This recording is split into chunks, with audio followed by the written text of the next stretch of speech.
Hey, this is Dealer Confidential, where we're turning the what are we doing? We're turning the curtain back on dealership transactions, right? Easy for me to say, or maybe not so easy for me to say. It's great to be with you. Thanks for joining, Greg and I. Greg, how you feeling today? Doing great, Hal. How about you? It'd be great if I could speak, but yeah, no, I feel fine.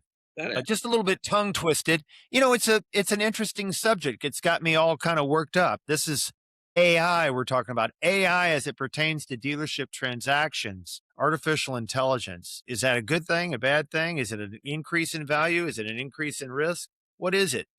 Probably more questions than answers. But we're going to dive into it today and see where this goes. I don't think we can get past 5 minutes in the news at night or during the day without somebody saying something about AI. It's now, it's the future. And for those of us who are trying to get a handle on it, I think we're going to be in much better position to create deal opportunities, buy sells for our dealers in the automotive world. But it's a lot to get your hands around. I think today we're going to try to get some of it done. We need to carry it over, we will.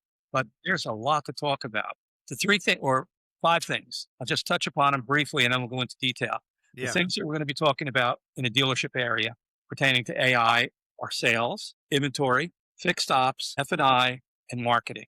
Now, probably some of you are sitting back saying, wait a minute, how is AI involved in all of those things? Well, we'll give you a little bit of insight as to where and when and how. So, Hal, start off there. Where do you want to start? Well, I mean, let me just make a blanket statement. I mean, I don't think the question is whether or not a dealership uses AI. I think the question is probably better said, has AI improved the business in a way that will enhance value to the new buyer, right? That the new buyer can underwrite value, increased value or reduced risk because of AI.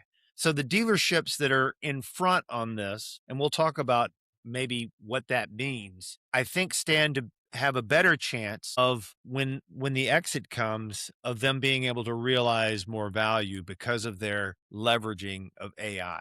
It's not going to replace the fundamentals. We know this. Cash flow is number one. Compliance is up there. Risk, none all the things that we talk about in terms of increasing value in the dealership are not going to go away. But I do think that we talk about institutionalized processes and systems to the fact to the sense that you incorporate AI into those institutionalized processes, I think you're going to be able to get some value for that relative to the rest of the dealer body, right? Because you're only good or bad by comparison, right? Let's take each one of those subjects that we just talked about, and let's just put a sentence to each one of them. Yeah. Sales, lead response. What do you Yep. think? Yeah. I mean, automated response, right? I have an automated response for people who inquire on my listings. It's AI. It's AI in its simplest form. If I'm at dinner or I'm driving and I can't check an email or if I'm in a meeting, the prospect doesn't have to wait until I get out of that meeting. The prospect gets a note from me that says, "Thank you very much for your inquiry into my business. I'm going to send you a link to my NDA." And then guess what happens when they sign that NDA? I get another automatic response. It says, "Hey, there's somebody in here that wants access to the data room." So for the same thing can happen with a dealership, right? I mean, you don't the customers are not going to wait on you to respond to their inquiry. And that's why you see a lot of dealers doing, with chat bots, right? The lady will come on or the man will come on and, "Hey, can I help you today? Can I help you find something? Can I help you price something?" That's another example of AI at work in the dealership world today. Yeah. And next, this is you and I spoke briefly about this before. Inventory control. Inventory leads into profitability or leads into lack of inventory, lack of sales, mispricing. I mean, there's a million things Yeah. concerning inventory. Tell me your thoughts about how AI is going to be Well, controlling. I mean, inventory is a huge asset in the store, and to the sense that it turns quickly, it's an advantage, and if it turns slowly, it's a disadvantage. And inventory can be frozen, so that's like money sitting in a big freezer that you can't access. Frozen capital, they call it. I see inventory and AI. I'll take the airline example. If the airline takes off with empty seats, they've lost the opportunity for revenue. So what do? If they if they are monitoring their supply and demand, if there's open seats on the plane, then they're going to reduce their prices the last few days to fill the seats and get some revenue for a situation where they've gotten no revenue. In the dealership world, let's think about this. Used vehicles, for example. I'll use that. If I'm a dealer and I've got a 2019 F 150 with 30,000 miles that's only been driven to church on Sunday, and I price it accordingly, maybe I should have an AI model that says, hey, is there another comparable F 150 within a 500-mile radius? Oh, there isn't? Is there one within a 1,000-mile radius? Oh, there isn't? Is there one within a 15? Is there, maybe I should use an AI model to scan the available inventory for like vehicles and recommend a suggested price so that I'm not leaving any potential gross on the table when I go to price. Yeah. And I think the question comes to one of our clients or all of our clients who are listening to this right now. How does that affect the buying and selling of my franchise? Well, it's called your F&I statement.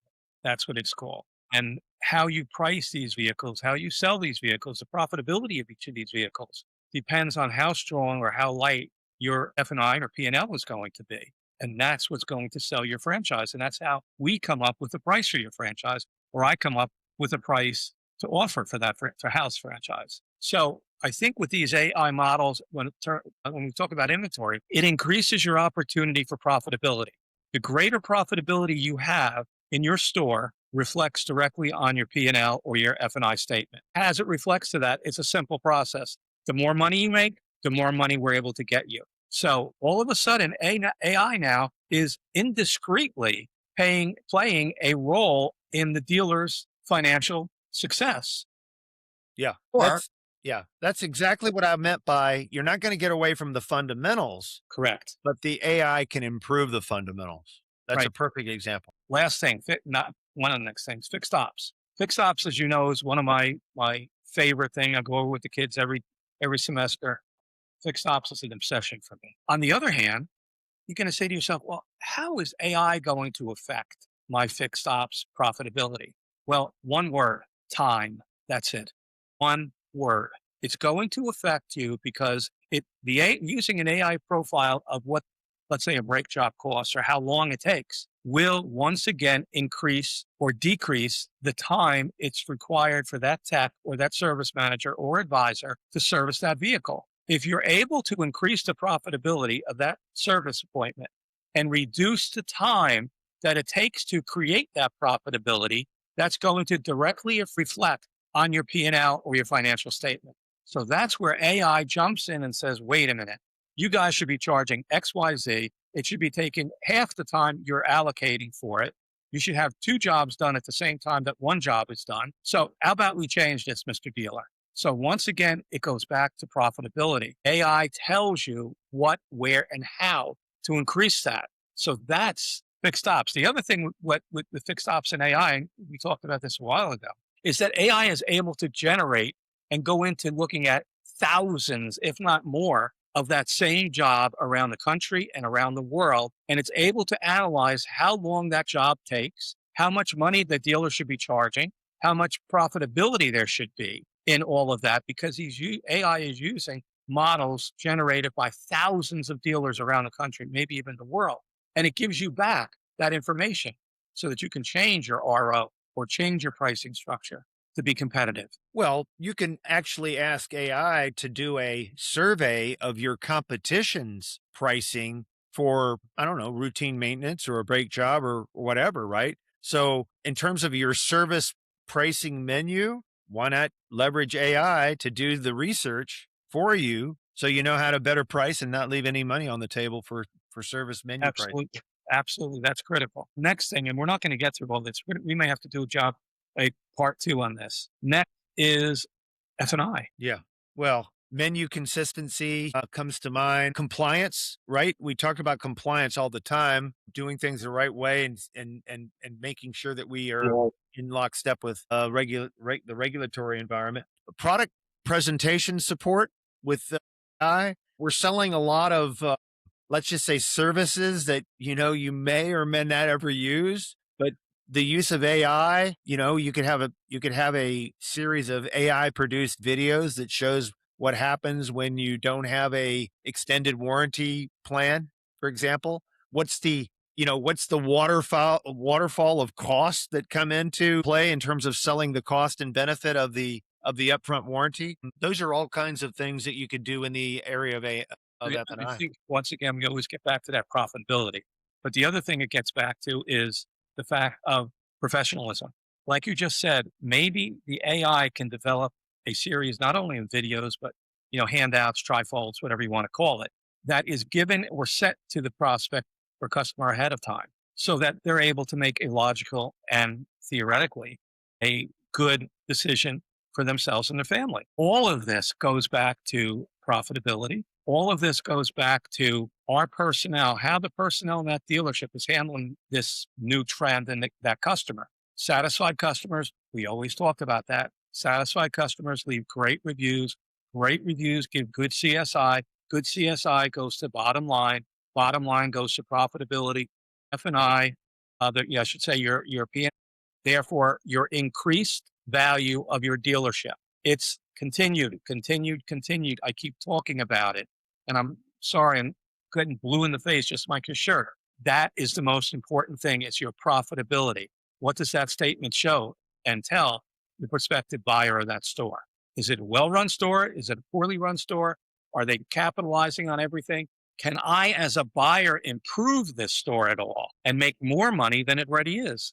Those are all the questions that my buyers ask Hal, and hopefully we get some answers from it. And the last thing on the list, just this part of it, and we're at 13 minutes already, Hal, is marketing. How does AI really affect the marketing of our products?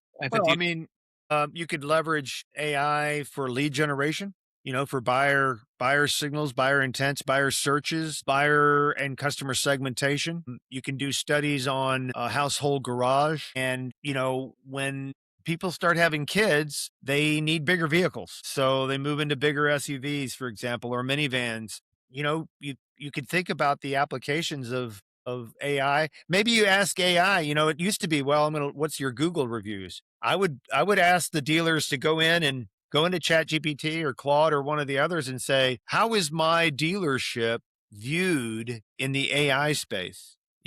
How do I compare? What are people saying? What's the voice of the market saying about my dealership in the AI world? Would they recommend me? If I'm buying a car in Philadelphia, I want a compact SUV based on all the customer research and reviews that are out there. Who's the best person to go to dealer wise, and what's the best brand? Those are things that you can use in the world of marketing and leverage AI. And if you're not near the top, then you've got work to do before you go to market on a transition. Well, I think you just hit it right on the head. What does all this mean? Let's just define it very, very quickly. Go to market. Has AI improved the dealership's value to a prospective buyer or client because it uses AI effectively and has been able to take AI and turn it into profits? That's really what we're talking about today, partially. We're going to talk about a couple other subjects too. But that's really the bottom line. And the other thing I think we have to do as brokers, we have to start tracking this stuff so that we are the ones who bring it up to a prospective seller or prospective buyer saying, hey, this dealership has not taken advantage of XYZ, or this dealership has. Therefore, it's far fewer problems that you're going to encounter, Mr. Buyer, when you take over this franchise, which is always a good thing to hear from a Yeah. prospective client. I think you touched on something a minute ago that's not on the list, but we should talk about for a minute. Growth strategy, right? If you're a buyer, if you're representing a buyer, Greg, and you say, hey, here's the financial statements, here's the SIM, here's all these data inputs that the selling broker has given me. Based on all this, what are the 4 or 5 things in this market that we could implement to grow this business the fastest, the easiest, Yeah, the less costly, that's whatever it is? hey, Hal, That would be a good exercise. yeah, we're going to have to carry this over to part two because he's got 4 pages filled of information about AI, which again, our dealers, our clients have been asking about. Shameless plug. And then we talk about what we're going to be talking about in part two. Shameless Okay. plug, dealerconfidentialpodcast.com or confidential.com. Either one. You got to get on, you got to register, you got to know who you are. People are sending in requests and stuff. You're not registered. We're not going to respond to you. I hate to say it until you register and become part of our team and part of our family. So please go to either one of those two sites. And again, it will be on the podcast. Register and please take advantage of Hal's white papers and the monthly reports that we send out. And of course, you get a chance of looking at the inventory, what dealerships we have for sale, and which ones are about to close or should be closing. Part 2, give you a little bit of a teaser. Part 2, we're going to be dealing with, and Hal mentioned this before, huge potential problem, compliance with laws. Number 2, customer data. How is that data protected? And is AI protecting it? Or is AI getting it out there and leaking it out to the general public, which is just as bad? Number 3, cybersecurity, which is at the top of everybody's mind nowadays. 4, intellectual properties. What is the value of what seller dealer has created? And what is the value to buyer dealer concerning intellectual property? Is it any value at all? We're going to be discussing that. And finally, undisclosed liabilities. And God, Hal, what do we mean by undisclosed liabilities in today's market?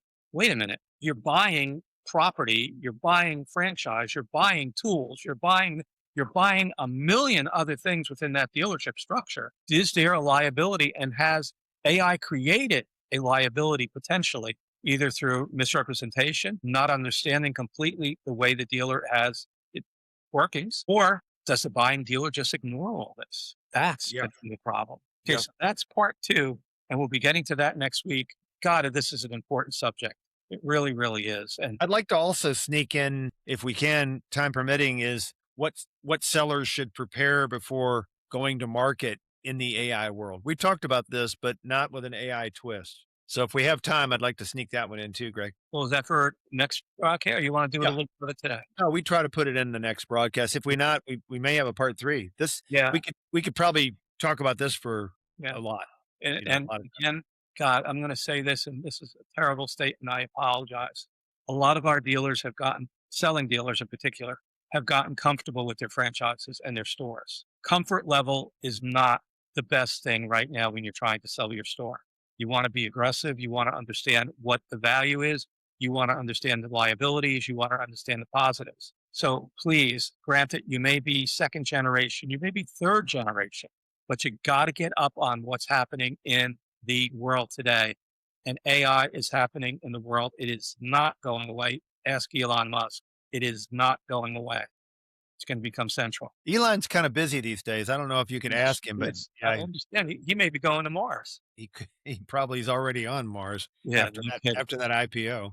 Thanks, Hal. This is a All great right. show. Yep. Thanks, everybody. DealerConfidentialPodcast.com. Do it. See you next time. Bye-bye.